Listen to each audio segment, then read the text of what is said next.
The three-time reigning AFC champions, 7 straight AFC championship game appearances. Kansas City runs the National Football League, it appears. They're looking to do the same here in 2025. Welcome back here, everybody, to 32 on 32 here on Chase's Sports News, where we preview every team's season with a team reporter. Today, we preview the Kansas City Chiefs' upcoming season with a very special guest, Cole DeRuse of How About Those Chiefs? Welcome to the show. Hey, let's go, man. Thanks for having me.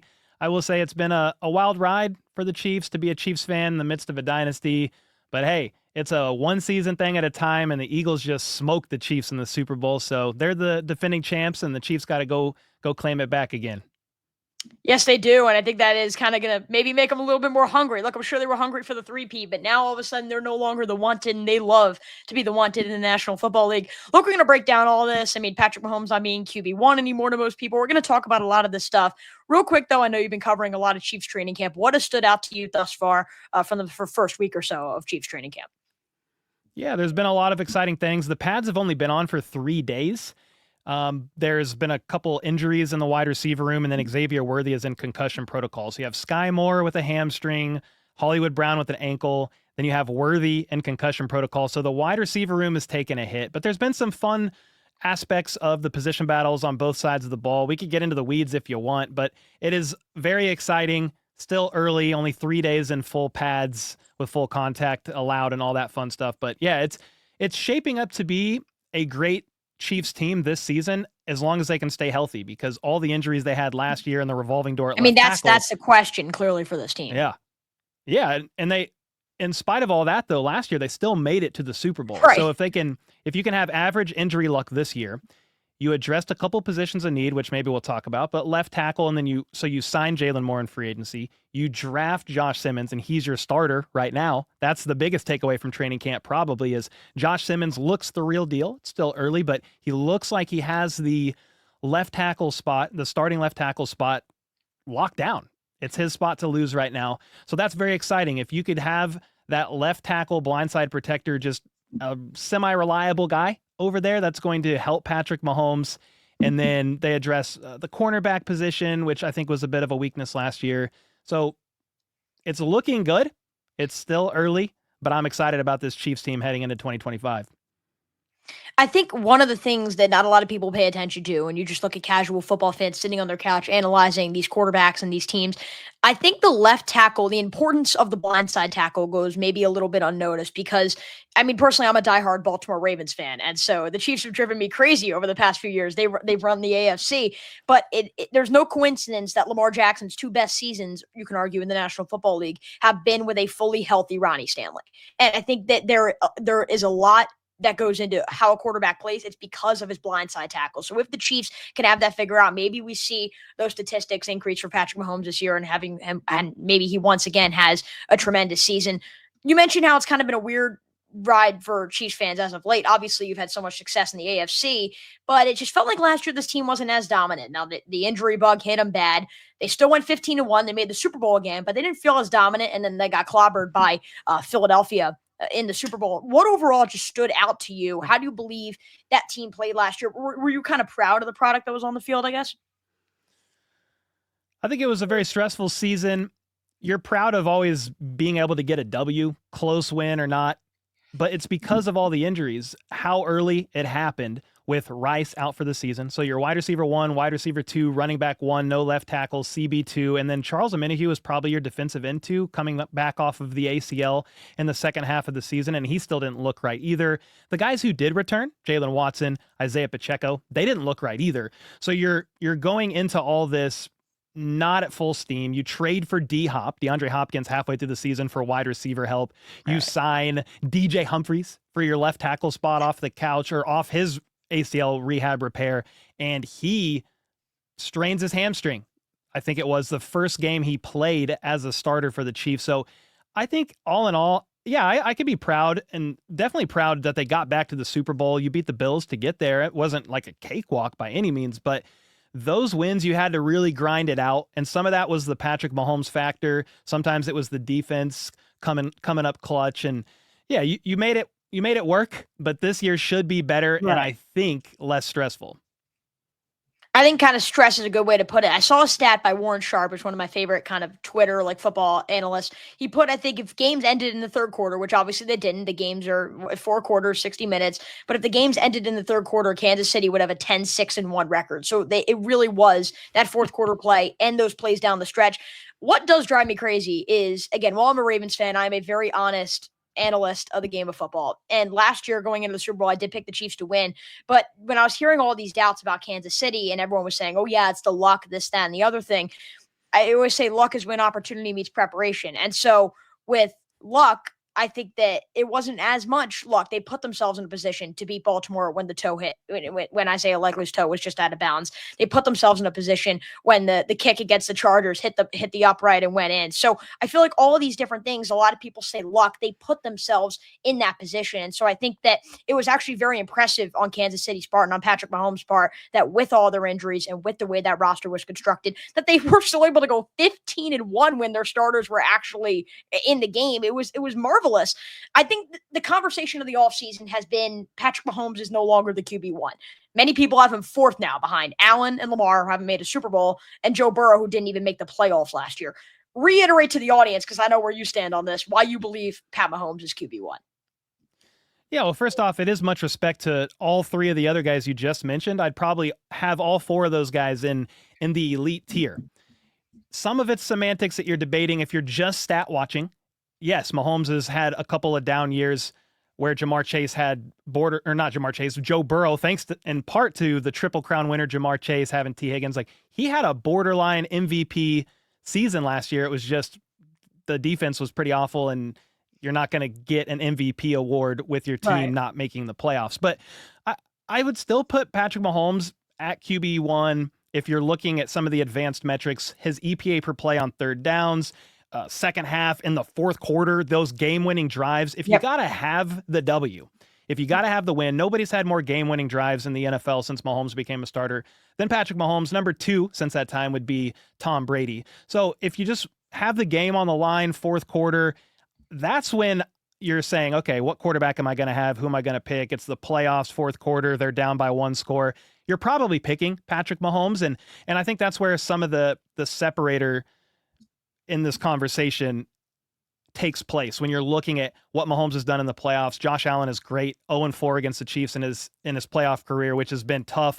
Lamar, probably the best regular season dual threat quarterback I've ever seen in my entire life, and he just has struggled at times in the playoffs. He's 2-4, I think, in the playoffs, maybe 2-5. Now I can't remember the exact stats, but yeah, I think playoff is where it's going to separate him, and people will do whatever they want to say, oh, it's Andy Reid. Andy Reid is why Mahomes is QB1 because he's such a great offensive play caller. Well, Andy Reid in the playoffs was 1-4 with the Chiefs before Patrick Mahomes, and he has since helped them win 17 playoff games since becoming the starter in 2018. So yeah, I'm still going to have Mahomes QB1. If you want to argue somebody else in there, that's fine. I just think when the game's on the line and your team is trailing by one score, you know who to tap in to help get the W.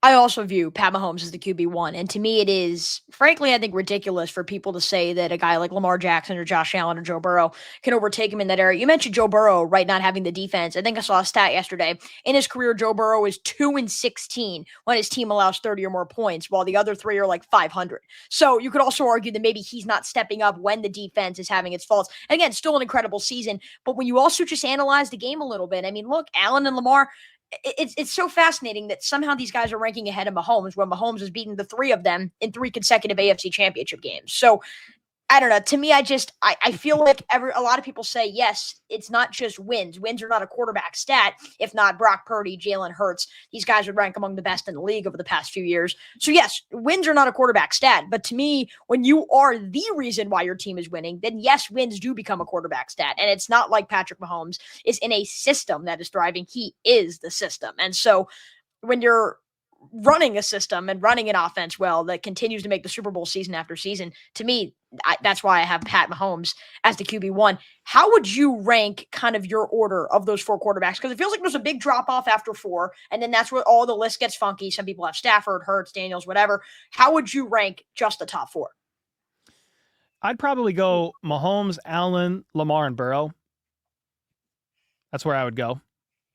So you think that Burrow just kind of being below Lamar, and then yeah, I mean, for me, I think 2 through 4 is frankly interchangeable. I have Mahomes 1, and I feel like I've changed my mind on who's 2, who's 3, and who's 4 throughout the course of the offseason. And I think will be interesting. And I think that if one of the other 3 are able to get by Mahomes this coming year, I think that kind of will change the conversation. And that's a conversation that Chiefs fans don't want to have. They hope to continue to get back to the Super Bowl and maybe win it again.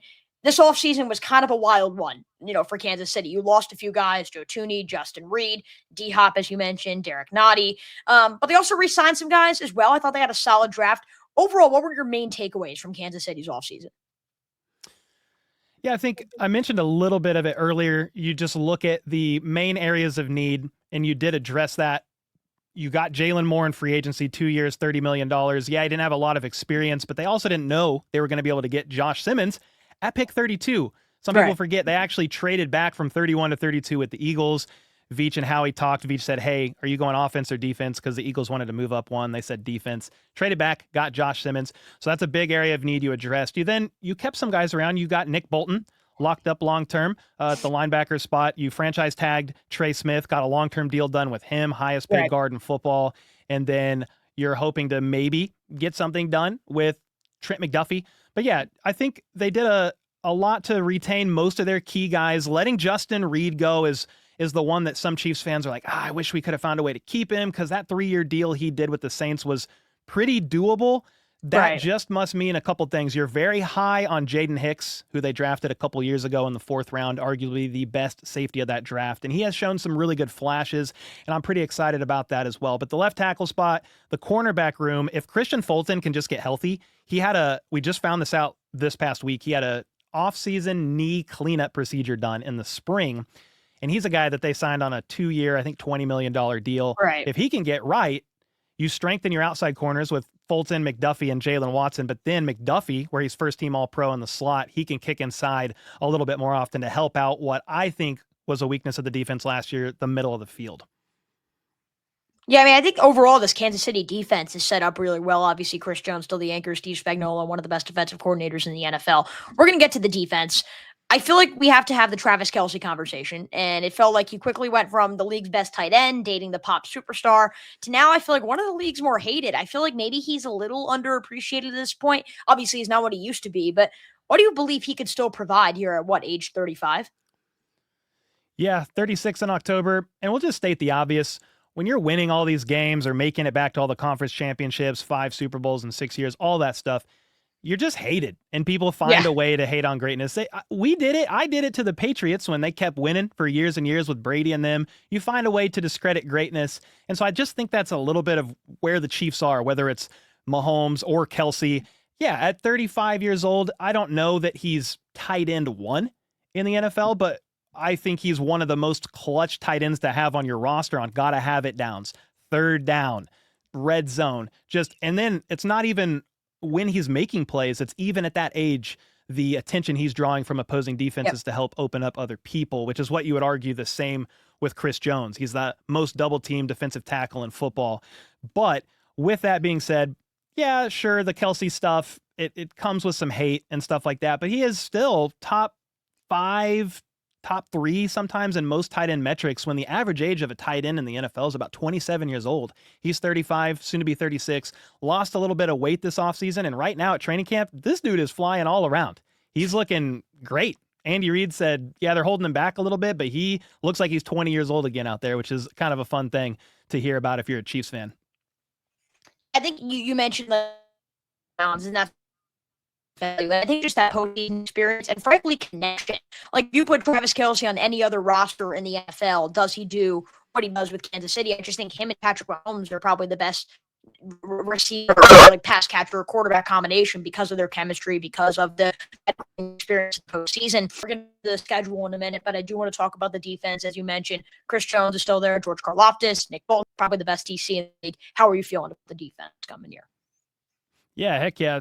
Defense is one of those things where it's like you need to see a couple things improve in order to really bring them back to the elite defense that they were a couple years ago when L'Jarius Sneed was on the team.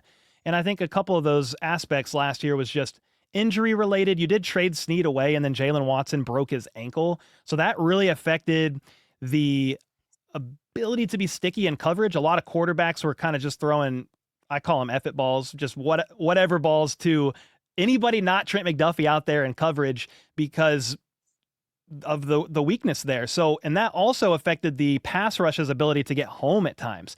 The Chiefs were I think they were tied for second in sacks 2 years ago, and they dropped to bottom half in the league last year. Partially, my opinion, because of the regression in coverage. And that was also taking McDuffie out of the slot where you had safety Chamari Connor in there. He struggled a bit. And then Nick Bolton, he's a great linebacker, high IQ, great instincts against the run, but does struggle at times in coverage. And so they were kind of getting abused at times in the middle of the field. And so I do think they're going to take a step up this year. You added some pieces in the draft that I'm excited about. But when it comes to the rookies and a Spagnuolo defense, I don't have high expectations other than maybe Omar Norman Lott. I think he has the easiest path to playing time. And I think he's the guy that needs to step up to provide a little bit of relief for Chris Jones at times in these games, because Chris Jones played an ungodly amount of defensive snaps last year, and he's 30, 31 years old. So you need to help that guy out a little bit too.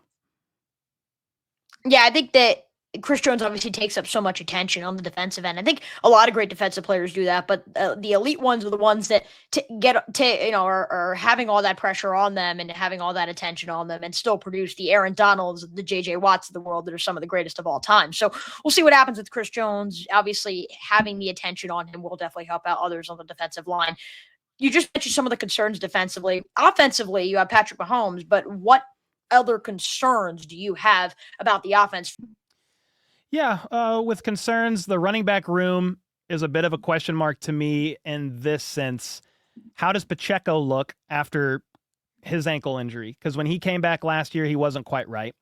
Kareem Hunt, how does he look with a full offseason under his belt? Because they signed him basically off the couch week 2, and he played for them week 3 or week 4. It was very quick when Kareem Hunt was playing for them. Elijah Mitchell, a bit unproven to me recently. He missed all of last year with a very serious hamstring injury.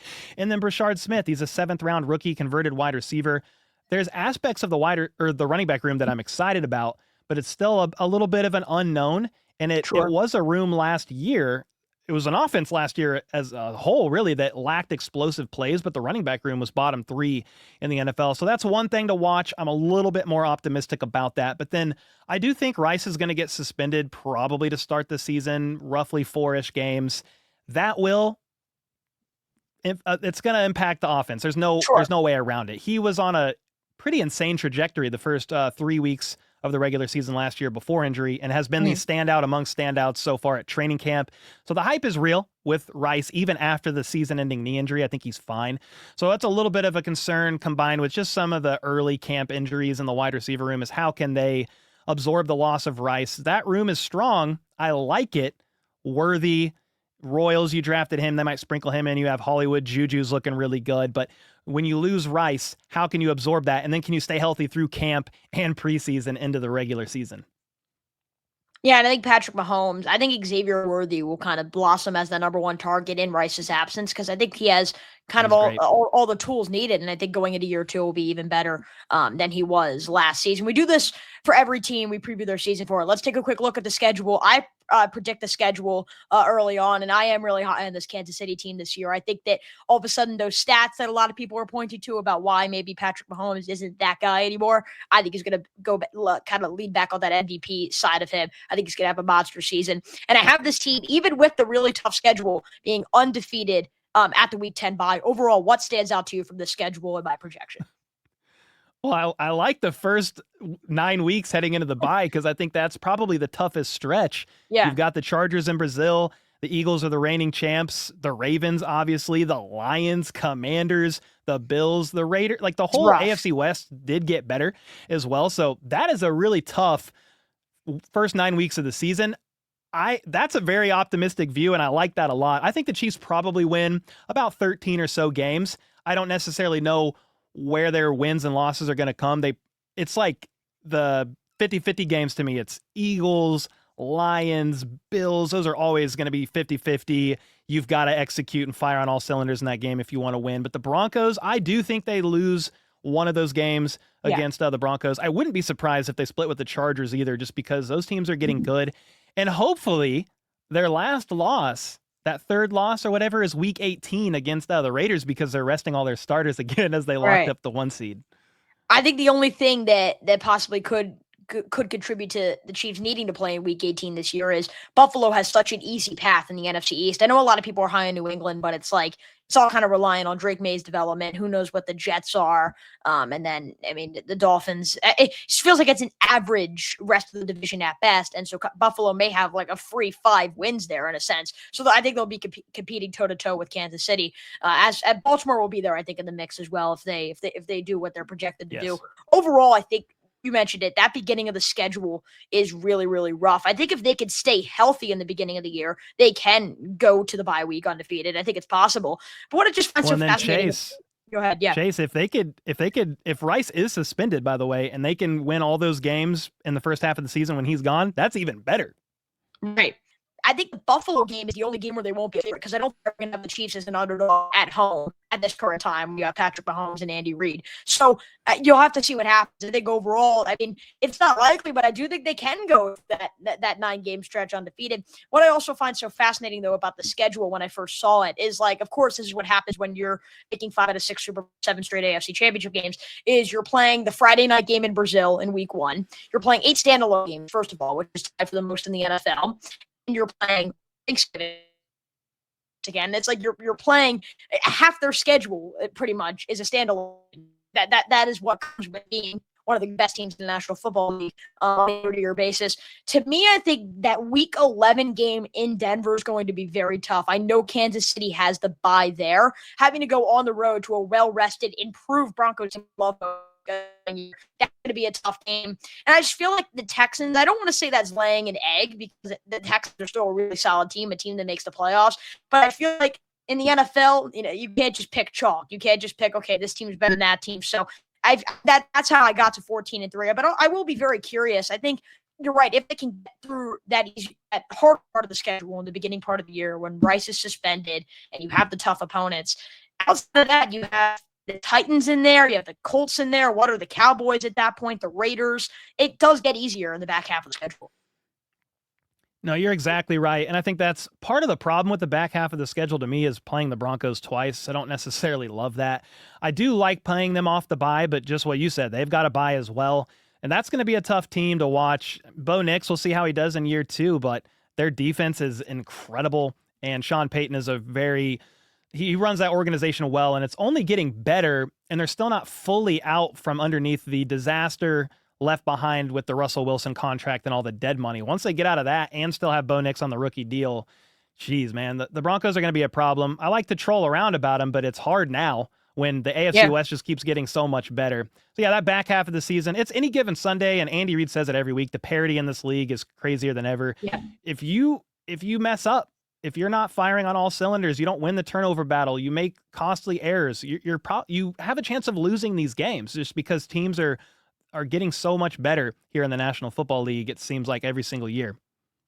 Yeah, I had a conversation with Eagles defensive lineman Thomas Booker a month back, and one of the things he said is, like, he was on one of those really bad Texans teams as well before he joined Philadelphia, and what he said is, like, one of those really bad Texans teams, they were still able to compete for 3 quarters, heck, even into the 4th quarter, with some of the top teams in the league. I mean, the margin for error is so slim in the National Football League, and it's the teams that can step up in the biggest moments, like Kansas City, they capture championships. As we kind of enter the season, we're close. It feels like once you get to like that first preseason game, as we're about to see as you enter training camp, it feels like you're just waiting the long 4 or 5 weeks to get there. What are you projecting for Kansas City this year? I mean, it feels like you can't project anything better than what they've done, but overall, what are you seeing for Kansas City this year? Are they getting back to the Super Bowl, maybe winning it? Yeah, I still think they win the West. It's not going to be as easy as it has been in years past. I think they're still winning 13, 14 or so games. Here's the reality. You still have Mahomes. You still have Andy Reid. You still have Kelce. You still have Chris Jones. You've got McDuffie. You have Spags. Like, all their key coaching staff and players are still here from last year and the year before. I think the floor is probably another deep playoff run. Again, it's any given Sunday. You never know. But with the game on the line or in these crunch time moments, until they prove otherwise, again, I know I'm a Chiefs fan. I'm a Chiefs homer. I've been born and raised in KC, still live here. But until they prove otherwise, I can't really bet against them. And I think they really cemented that for me. I know it changes every single year, but when they had to take on the Bills and the Ravens both on the road before they went back and won that back-to-back Super Bowl, that was the year where I was like, this is going to be freaking hard. And they not only made it through, but they won another Super Bowl. That's where I was like, all right, until they prove otherwise, I'm just going to assume they're in the conference championship every single year and quite possibly the Super Bowl. So I do think they're probably back in the AFC Championship, most likely against the Bills or the Ravens. Yeah, that's 23 year, I think, was very impressive for Kansas City. I mean, they were a disaster. The locker room seemed like had fallen apart. Kelce was upset in that Christmas game against the Raiders. Like, that team just looked lost. And then they got hot out of nowhere and won those games on the road and broke my heart in the AFC Championship game. But it is what it is. That was really a special ride, I'm sure, for KC fans. They're looking for another special ride this coming season. Cole DeRuse, how about those Chiefs? Thank you so much for coming on the show today. We appreciate it. Chase, it was my honor, man. Thanks so much, and I appreciate all you do. You've got a bright future ahead of you. Thank you so much. I appreciate that. We're going to wrap this one up here. 32 on 32 here on Chase's Sports News. Many more to come right here as we preview every single NFL team season. Signing off, I am your host, Chase Coburn.